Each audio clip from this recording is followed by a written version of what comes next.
Dalam setiap babak besar sejarah Indonesia, kita mengenal nama-nama besar.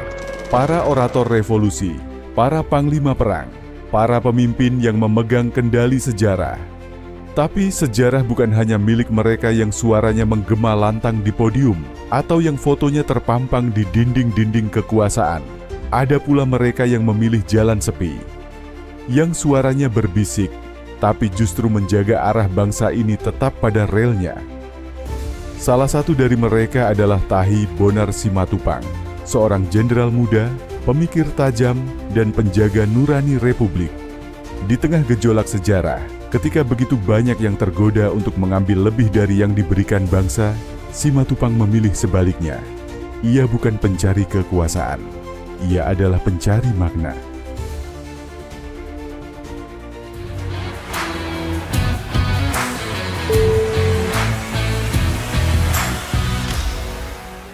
TB Simatupang, panglima yang menundukkan ego demi Republik.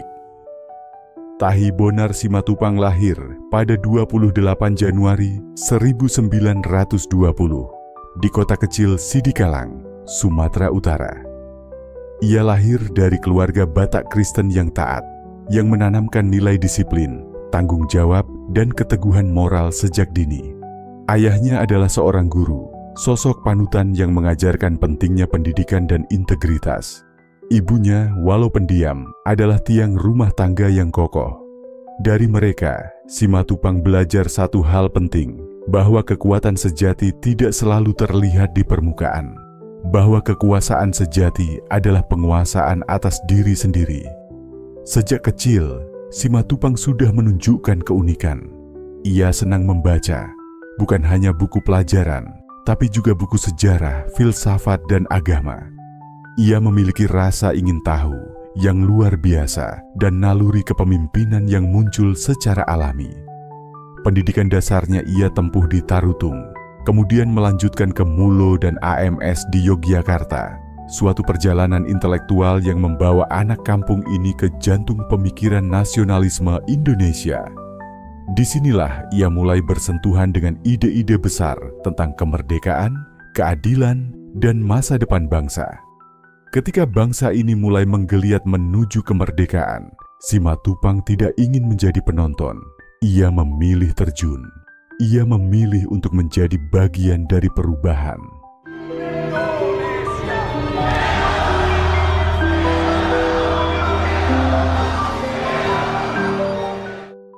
Karier militer dan perang revolusi.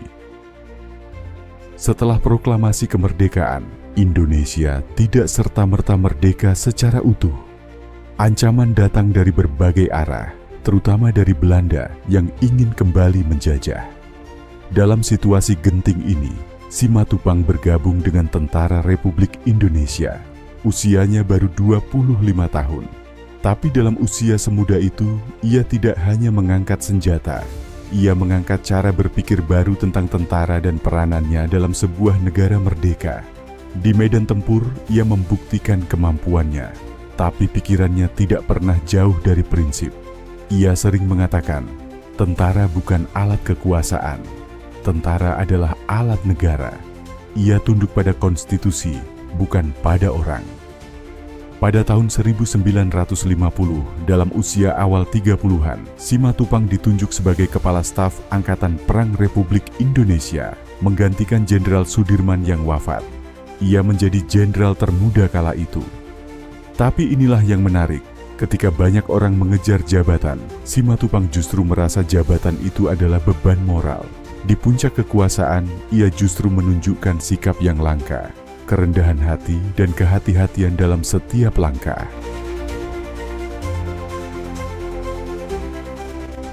Krisis internal dan keputusan besar.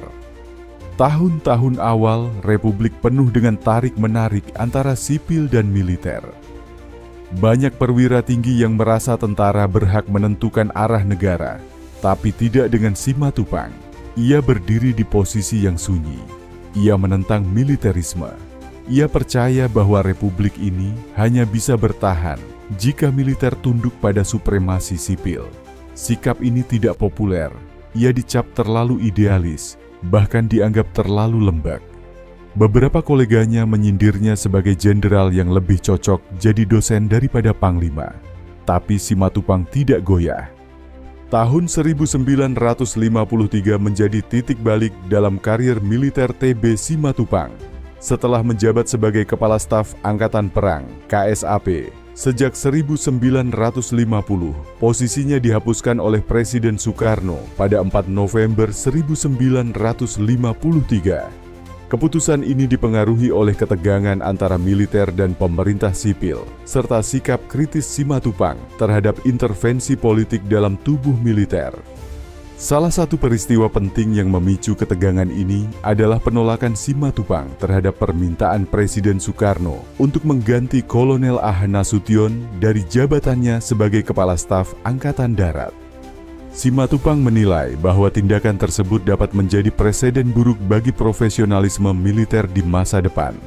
Setelah jabatan KSAP dihapuskan, Simatupang diangkat sebagai penasihat militer di Departemen Pertahanan RI dari tahun 1954 hingga 1959. Namun pada akhirnya ia memilih pensiun dari militer dan mengabdikan dirinya dalam bidang pendidikan dan penulisan.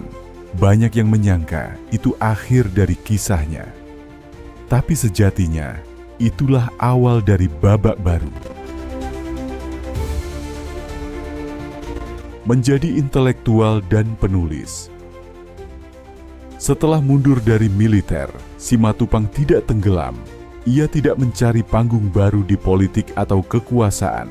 Ia memilih jalan sunyi, menulis, merenung, dan mengajar.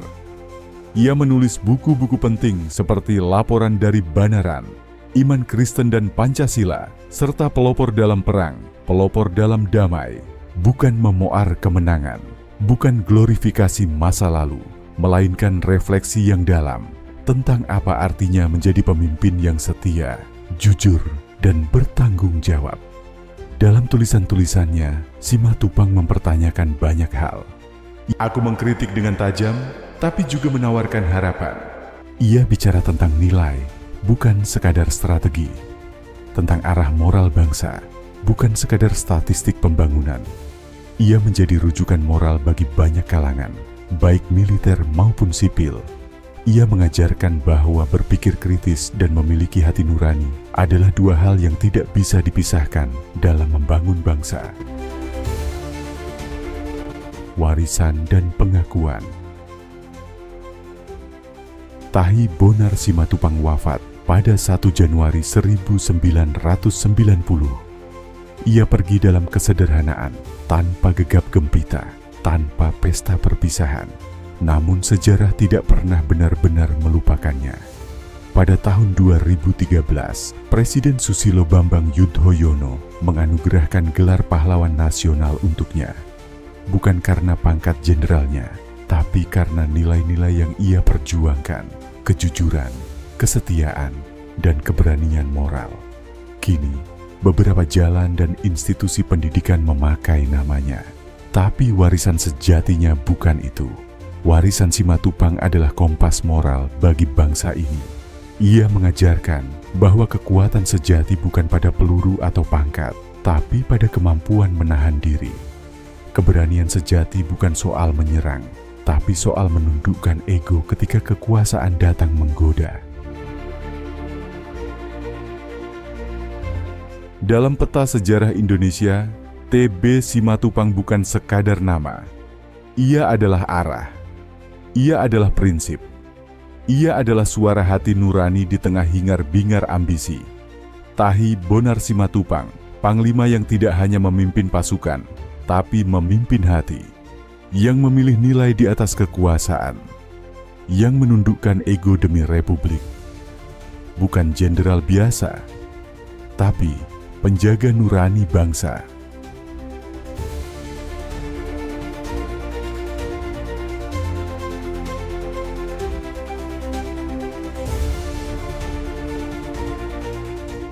Kalau kamu merasa kisah ini menyentuh hati dan membuka wawasan, jangan lupa like, share, dan subscribe ke channel Batak Keren Official. Bersama kita jaga warisan nilai dan teladan dari para putra terbaik bangsa.